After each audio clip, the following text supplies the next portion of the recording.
Okay, so we're back. Now, our p-value method, okay, it is another way to solve this guy. So you would just look up the p-value for t is equal to negative 0.290, the value that we got, the degrees of freedom, which is 11, and we take this information of negative 0.290, we take the degrees of freedom of 11, and we take the alpha level of 0.05, okay? And we see that if we look at our distribution, okay, our t value, which is 1.796, right? The p-value of negative 0.290 is greater than the t value at 1.796, okay? So that means we would fail to reject the null hypothesis. All right. And now we can move on and we can do some other examples. Now, we have just done testing the population proportion. We have just tested the population mean. And now let's see how this would work if we were to use the confidence interval method. So alpha is equal to 0.05. So we use the 90% confidence level. This is because the confidence intervals require right and left bounds, right? So if alpha is 0.05, we use the 90% confidence level. And again, it's because the confidence intervals require right and left bounds. So I'm going to go back to something that I covered in a previous video. And what I covered was this guy here, right? And well, if we have a significance level of 0.01, okay, that means, well, that we're using a value of 0.98.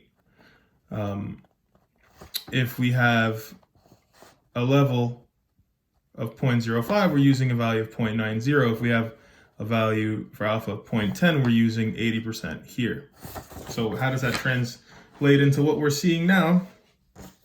Well, because now we have an alpha equal to 0.05, so we need to double it, okay? And then we are going to get our value here for E. And it's because our confidence intervals definitely require our right bound and our left bound. So both an E that gives us a right value, a highest value, and an E that gives us a lowest value. So our alpha is 0.1, which means it's split in half, and we have 0.05 for both this T alpha over 2. And now we can go ahead and compute, okay? And when we compute, we have X bar plus or minus E. So the X bar that we got before was 6.8333 plus or minus T alpha over 2, all times S over radical N. So that's just the formula for E. Okay, when you do this out completely, after you use your T value, alpha over 2, so your T for 0.05, okay, you could find that on your distribution as given in an earlier video. Then you end up with 5.8, which is less than mu, which is less than 7.87, okay? And then because 7 is in this confidence region, in this confidence interval, we can't reject the null hypothesis. And you see explicitly why we stay away from the confidence interval method, because sometimes it'll suggest something different.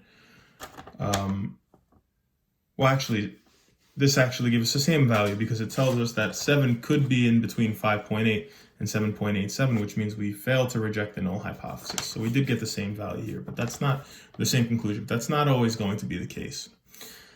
Okay, so the next example, I'll read it to you. It's written right here. You can always pause and write it down if you like. The body temperature statistics for 12 a.m. For n equals 106 people. Well, these are the body temperature statistics, right? And they're given n is equal to 106, so that's how many people were studied. X bar was 98.2 degrees Fahrenheit. Your standard deviation was 0.62 degrees Fahrenheit. And we want to use a 5% significance level to test the belief that mu is equal to 98.6 degrees Fahrenheit. So how would we go ahead and do that? Well, we would say that the population mean is 98.6. We would say that mu is equal to is not equal to 98.6 because we just want to see if it's different from what we would expect. Okay, and this is just the value that's known, right? So this is given. We're told that the population mean is always assumed to be 98.6 degrees for body temperature, right? And now we're just testing to see if that's not the case. So it's a two-sided test. right? So we find our t value. Okay, so we're using t here. And we have x bar minus mu of x bar all over s over radical n. So what's the mean? The mean that we got from a sample is 98.2. What's popular to believe, right, is given to you right here in the problem. Mu is equal to 98.6 degrees Fahrenheit. So you compute x bar minus mean, right, according to this right here.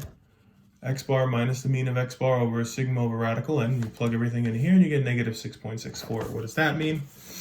Well, negative 6.64 puts us all the way to the right of our region. So you find your t critical, right? Your t critical is given to you by, well, the degrees of freedom and the number of values. You would get a t critical using your table of 1.984. The p-value here would be very, very small, which is, less than 0.01. So the p-value, again, for 6.64 is very, very small. And it would be smaller than the p-value for 1.984, and that would imply that we're in the rejection region. So we reject the null hypothesis that the mean body temperature value is 98.6. So that's our conclusion. So one way, again, negative 6.64 lies in the rejection region, lies in the critical region, so we would reject H null. 2, or the null hypothesis. 2, the p-value is smaller than 0.05, right? It's actually less than 0.01. That's what we got here before, right? So using the p-value method, we can reject the null hypothesis. And if we were to use our third method, the confidence interval method, well, we have 98.2 plus or minus, right? This is the sample mean, plus or minus our t value of 0.025, because remember, use a 95% confidence interval, so the error split in half is t at 0.025, all times 0.62 over radical 1 over 106. This is the math here. Our lower bound would be 98.08. Our higher bound would be 98.32. Okay? And what does that tell us about the population mean? That we're 95% confident that our population mean is going to lie between 98.08 and 98.32. So that means, right, our mean of 98.6 is outside of this region, right? So our mean isn't included here, so we can't trust this value. So what do we conclude?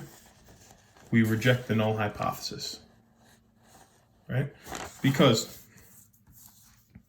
the population mean does not lie between 98.08 and 98.32, right? So we have to reject the null hypothesis that it is equal to 98.6.